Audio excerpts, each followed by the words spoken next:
저희가 얼마 전부터 집값 2차 폭락이 머지않았다, 하반기 좀 올 것 같다 라고 말씀을 많이 남겨드렸었는데, 지금 이미 여러가지 징조들이 나타나고 있었고, 그 징조들이 확실시됐다. 이제 7월에 일시 반등도 천장 찍고 조금씩 상승폭이 꺾이다가 이제 하락세로 넘어가는 게 조만간 나올 것이고, 지금 그런 지표들이 나오고 있다. 그래서 여러가지 한번 지표를 한번 봅시다. 그러면 제일 먼저 말하는 지표는 PIR이겠죠. 근데 PIR이 안정이 됐대요. 원희룡 장관이 이야기했듯이 PIR이 10 정도까지 떨어졌다. 아, 그럼 지금 집 사도 되는 거 아니에요? 라고 이야기를 하시겠지만, 많이 들으신 분들은 알죠? 여기 KB 지표가 2023년 11월부터 변동이 되었고, 그래서 10월에서 11월로 넘어가면서 5.9년이 빠졌다고 그랬죠.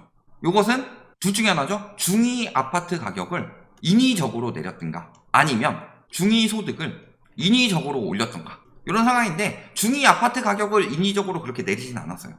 지금도 9억 한 5천 정도 나오고 있고, 이거는 굉장히 천천히 떨어졌고 11월이라고 특별히 떨어지지 않았어요. 그럼 중위 소득을 급격히 올렸다는 소리인데, 이 중위 소득 지표는 어디서 나타내요? 통계청 거 따라 쓰죠. 즉 KB보다는 통계청 쪽에서 어느 정도 지표를 유리하게 나타내면서 PIR이 떨어졌지만, 실질적으로 생각을 했을 때 우리나라 고점은 21년쯤이었죠. 이때 가장 많이 올라갔을 때가 언제였어요? 한 19 정도까지 올라갔습니다. PIR이. 이게 일본 버블이 18.2였는데 그거보다 더 높은 수준이었죠. 근데 얼마 빠지지도 않았고, 지금 오늘 그런 기사도 썼어요. 많이 오른 데는 전고점에 한 94%까지 회복을 했다. 그런데 PIR은 10.5년 떨어졌다. 그런데 실질 소득 떨어졌고, 그 다음에 가처분 소득 떨어졌고, 진짜 그냥 명목 소득 자체도 다 떨어졌는데 어떻게 저런 지표가 나올 수가 있느냐. 이것은 거짓이다 라는 것들 팩트 체크하면 답 나오죠. 궁금하신 분들은 KB 들어가서 찾아보세요. 2023년 11월부터 지표 변동으로 인해서 차이가 난다고 KB에서도 직접 공지를 했고, 거기서 5.9년, 즉 6년 가까이 PIR을 급격히 줄였기 때문에 나온 거다. 그러면서 지금 집값 상승한다고, 집 사라고, 내 생애 첫 집, 내 집 마련한 3040이 집값 상승 반전 이끌었다 라고 하는데, 이거 아직도 포모 증후군이 많이 빠진 거고요. 왜 3040이 들어가요? 50 이상은 대부분 글로벌 금융위기를 겪었기 때문에, 아, 지금 올라간다는 거, 그때 2009년에 데드캣 바이오스 났었는데 그때 같은 상황이다, 지금 들어가면 망하겠다 라고 생각이 하는데, 3040들이 그때를 안 겪어본 사람들이 아직도 포모 증후군, 한탕주의에 빠져서, 혹은 또 부추기는 인간들 있죠. 지금 아니면 평생 집 못 산다, 지금이 제일 쌀 때다, 혹은 집값이 떨어지더라도 10년 뒤엔 다시 오르니까 실수요자들은 무조건 사라, 이런 식으로 이야기하는 사람들, 그런 사람들에 넘어가는 사람들이 있지만, 지금은 전망이 바뀌고 있죠. 자, 교보증권에서 하반기 하락할 것이다, 역전세난 위험하다, 이 부분 저희랑 굉장히 비슷한 이야기를 많이 했어요. 보면은 부동산 규제 완화 이후 실거래가 지수가 반등한 것은 초급매 소진에 의한 거래가 상승과 시중금리 하락에 따른 투자 수요 증가에 따른 것으로 판단이 되지만, 9월부터 신규 입주도 많고요. 그 다음에 양도세 면제 대기 매물들이 증가하는 시기고, 이미 매물은 많이 쌓였죠. 그래서 쭉 이야기하다가 25년 이후에나 들어가라, 이런 이야기를 하고 있는 거고, 사실 대부분 저렇게 좀 분석을 하는 곳에서는 집값이 올라간다는 이야기를 잘 안 합니다, 지금. 왜냐면 그 지표상으로 말이 안 되니까. 아까 앞에도 보시면은 여기 주택 구입 잠재율 지수가 5.0이다. 이게 2.6까지 떨어졌다가 5.0까지 올랐다. 지금 막 이게 구매할 수 있는 사람들이 많이 늘어났다 라고 이야기를 하는데요. 글로벌 금융위기 집값 떨어질 때요, 그래도 10은 넘었어요. 5.0이라는 건요, 지금 굉장히 집값이 거품이 심하다는 건데, 저걸 올랐다는 지표로 쓰고 있어. 정신이 나간 거지. 그리고 이미 그 지표가 나오기 시작했습니다. 가장 핵심적으로 봐야 될 건 뭐라고 늘 말씀을 드렸죠? 거래량이라고 그랬죠. 수요 공급의 논리를 늘 이야기를 했어요. 근데 매물이 쌓이고 거래량이 줄어든다 라는 것 자체가 수요 공급의 논리에서 수요자보다 공급자가 많다, 즉 집값이 떨어질 신호다 라고 말씀을 드렸는데, 매물은 7만 건 넘어갔고 거래량이 3,587건으로 전월 대비 300건 가량이 줄었습니다. 즉 수요자가 줄었다는 거죠. 7월에 이렇게 된 이유는 뭐예요? 6월부터 금리 올랐죠? 그래서 금리 인상 여파가 있고, 또 7월부터 여러가지 대출에 대한 위험성에 대해서 정부에서 경고를 하고, 그 다음에 요거 곧 제한할 거다, 이런 이야기들 하면서 거래량이 줄었고요.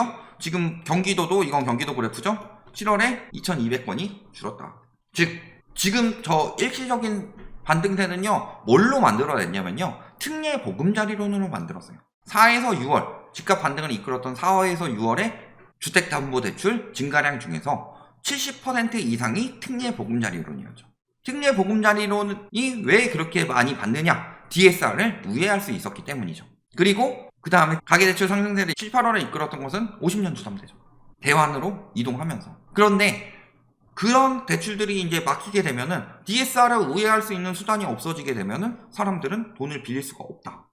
그러면은 더 비싼 집, 내가 호가를 아무리 높이고 무조건 담합하면 누군가 사겠지, 언젠간 올라가겠지라고 생각을 하더라도 이제 사람들이 받을 수 있는 대출이 없기 때문에 그걸 사기 위해서는 어마어마한 대출을 받아야죠. 대출을 안 받고 지금 집을 어떻게 사요? 진짜 막 완전 부자들 아니면. 그리고 완전 부자들은 우리가 사는 중위권 아파트들, 우리가 노리고 있는 첫 내 집 마련을 할 때 누가 처음부터 저기 압구정 현대 이런 거 사겠어요? 진짜 막 집에서 해주는 거 아니면? 그런 거라서 어떤 식으로 진행이 될 것이다? 이제는 수요가 계속 감소할 수밖에 없다. 아마 8월엔 거래량 더 줄어들 가능성이 훨씬 더 높고 9월, 10월 넘어갈수록 계속 심화될 것이고 거래량이 줄어들고 매물이 늘어나는데 집값이 올라갈 수가 없다는 거죠. 그리고 사실 대부분은 오르는 것도 아니고 서울 집값 오른다라는 식으로 이야기를 했지만 강남 상구만 오른다. 22개 자치구는 여전히 하락세를 나타내고 있고 신고가 거래는 서울 일부 지역 선도 단지에서 주로 발생하고 있다. 그런데 이런 것들 보니까 신고가 막 60억 찍었고 막 50억 찍었고 했던 것들 뭐 1월에 찍었고 2월에 찍었고 하는 것들 등기를 확인해 봤더니 뉴스에서 찝어가지고 했던 것들 등기 없는 곳들이 굉장히 많았다. 근데 요 등기 없는 것에 대해서 뭐라고 이야기를 했느냐? 자금이 많이 들어가기 때문에 자금 계획이 길어지는 거라서 그렇지 허위 거래는 아니다 라는 식으로 막 언론에서 실드를 쳐줘요. 그런데 그렇다고 치더라도 그 비싼 집을 사면서 자금 계획이 길어진다는 거, 자금 마련이 굉장히 힘들어진 시장이라는 거죠. 그런 상황에서 어떻게 집값이 계속 올라갈 수 있느냐, 이런 거고, 지표는 이미 거래량 하락부터 시작이 됐다. 그리고 또 다른 지표 볼 때 이제 전세가 올라간다고 했는데 전세가는 저번에 설명을 굉장히 많이 드렸어요. 오히려 지금은 갱신이 더 높은 가격으로 이중 가격이 형성이 되어 있고, 그런 지표들이 21년 7월에 고점을 찍었는데 22년 7월 계약한 것들이 신고 기한 30일로 8월에 발표가 됐기 때문에 지표가 그런 식으로 나올 수가 있다 라는 건데, 앞으로 그 부분도 점점 더 줄어들 수밖에 없는 거고, 이런 상황에서 또 한 가지 지표 경매 시장 보면 또 달라졌죠. 자, 7월에 비해서 8월에 낙찰가율이 떨어졌다. 그리고 낙찰률 역시도 떨어졌다. 즉 신고가 거래보다 이제 신저가 거래가 늘어났다는 상황이고, 그 다음에 낙찰률이 줄었다는 것은 역시 경매 시장에도 거래량이 급감하고 있다는 소리죠. 그리고 이거 높은 낙찰률도 아닌데 그래도 이만큼 나올 수 있는 것 중에 태반은 뭐다? 전세 사기. 전세 사기 당해서 울며 겨자 먹기로 셀프 낙찰 받으시는 분들이 꽤 많다. 그 다음에 전세 시장은 뭐 올라간다 하고 있는데 부실이 커져가고 있습니다. 지금 블랙리스트로 지정한 악성 임대인의 미확정 채무가 1조 5천억이 남아있다. 그러니까 이런 것들 터지면 어떻게 될 거예요? 코로나 때요, 저희가 그렇게 이야기를 많이 했습니다. 임대차상법 나오면서부터 전세 가격은 저금리 때문에 올라갔다 라고 이야기를 했는데, 그때 상승론자들이 뭐라 그러냐, 전세는 금리 영향 안 받는데요. 그래서 막 과거 지표 가지고 오면서 전세는 금리 영향 안 받는다. 그때 제가 이야기를 했죠. 전세가 금리 영향을 받기 시작한 이유는 MB정부 이후다. 그때 전세자금 대출을 풀어서 받기 시작했다 라고 했는데, 그런 식으로 구라쳤던 상승론자들 지금 금리가 이렇게 빨리 올라서 전세가 떨어졌다 하고 다 말 바꿨죠. 그대로예요. 금리 올라가면 전세가 또 떨어질 겁니다. 그리고 공급 부족 자꾸 이야기하던데 4만 건 정도였던 서울 아파트 매물이 지금 7만 건까지 들어왔습니다. 거의 한 75% 급증한 거예요. 공급 과잉이란 소리예요.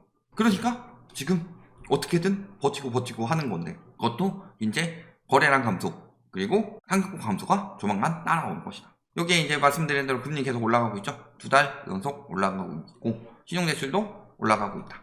이런 상황인 거고, 여기에 이제 정부 규제 했을 때 아까 요거 기사 제목만 보셨죠? 봤을 때 어때요?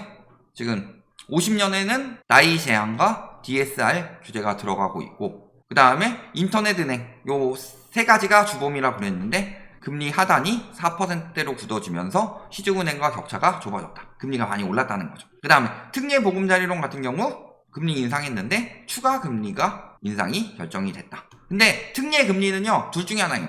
특례가 중단이 되든가 아니면 특례 금리가 폭등을 하든가, 이렇게밖에 안 남았습니다. 이제 특례빨로 집값 올라가던 시기는 끝났어요. 왜냐면은 첫 번째 2월에 가장 많이 받았었죠. 왜? 제일 급한 사람들, 기다리고 있었던 사람들. 그 다음에 나머지는 이제 시장 상황 봐가면서 받았던 건데, 일단은 지금 그래서 특례를 또 하려고 정부에서 자금이 거의 소진됐으니까 MBS 증권을 발행을 했는데요. MBS 증권 금리 자체가 굉장히 낮은데 채권 금리가 지금 계속 튀고 있는 상황이에요. 경쟁력이 떨어졌죠. 그러면은 MBS 증권을 통해서 자금을 마련하지 못하면 특례가 중단이 되는 거고, 자금을 마련하기 위해서는 MBS 증권의 금리를 올리는 수밖에 없어요. 그래서 특례가 금리가 올라가든가 이런 상황이 올 거고요. 그 다음에 저런 MBS 증권 자체가 굉장히 위험하다는 거. 과거에 글로벌 금융위기 때도 뭐에서 터졌어요? MBS, CDS, CDO 여기서 터졌죠. 그런 것처럼 저기서 만약에 집값이 떨어져가지고 특례 보금자리론에서 미회수 채권, 부실 채권들이 늘어나게 되면은 MBS 증권까지 산 사람들까지도 타격을 입을 수가 있다. 과거에 글로벌 금융위기가 그렇게 해서 무너졌는데 정부에서 장려해가지고 저걸 하고 있다는 게 말이 되냐. 미국이 어떻게 무너졌는데. 말도 안 되는 거고. 이런 상황이고요. 사실 이런 식으로 계속 정부에서 가계부채 줄이는 압박 계속 들어갈 거고요. 그 다음에 시중금리 인상 압박 계속 들어갈 수밖에 없습니다. 왜냐면은 이 부분에 대해서 한은에서 경고를 했고, 그 다음에 정부에서 그거를 받아들인 상황이고, 왜 그렇게 받아들일 수밖에 없는 상황이 되었냐. 지금 경제에 문제가 가고 있으니까죠.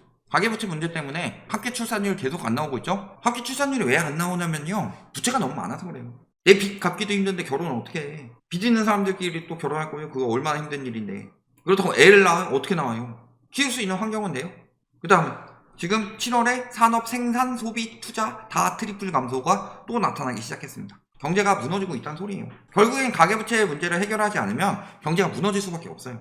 거기다가 인플레이션 심각한데 가계부채 때문에 인플레이션도 똑바로 못 잡고 있어요. 그래서 이 부분에 대해서 저희가 뭐라고 경고를 했냐면은 인플레이션 속 디플레이션이 올 수가 있다. 이게 뭔 개소리야 싶겠지만, 인플레이션 속 디플레이션이라는 건요, 인플레이션, 즉 물가는 굉장히 빠르게 오르는데 그 속에 디플레이션, 통화수가 굉장히 뚝 떨어져서 경기가 안 좋아질 수가 있다.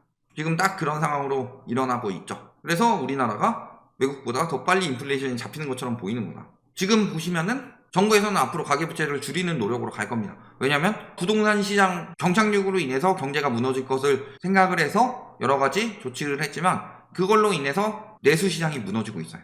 그럼 어느 쪽이든 경제 무너지는 것은 정부에서 바라는 일이 아니다. 그래서 정부에서는 유동성을 계속 이제 줄일 거예요. 50년 주담대, 인뱅, 그 다음에 특례 보금자리론, 여기서부터 시작이 됐고, 지금 막 디딤돌, 버팀목 이런 것도 금리를 올리고 있어요. 즉 더 이상 대출을 마구 내주지 않겠다. 요게 나왔으니까 들어올 수 있는 대출 유동성이 줄었다. 두 번째, 그게 이제 시작했는데 거래량이 벌써부터 감소세가 나왔다. 세 번째, 9월부터 여러 가지 이벤트가 있어서 은행에서는 금리를 더 빨리 올리는 상황이 나올 것이다. 예금금리든 대출금리든 자금을 마련해야 되기 때문에 이런 것들까지 여러 가지 상황이 남아있는데도 아직도 집값이 올라갈 것이다 라고 믿는 분들은 사세요. 사시면 집값이 올라갈지 아니면은 본인 혈압이 올라갈지 답은 다 나와 있다. 여기까지 말씀드리겠습니다.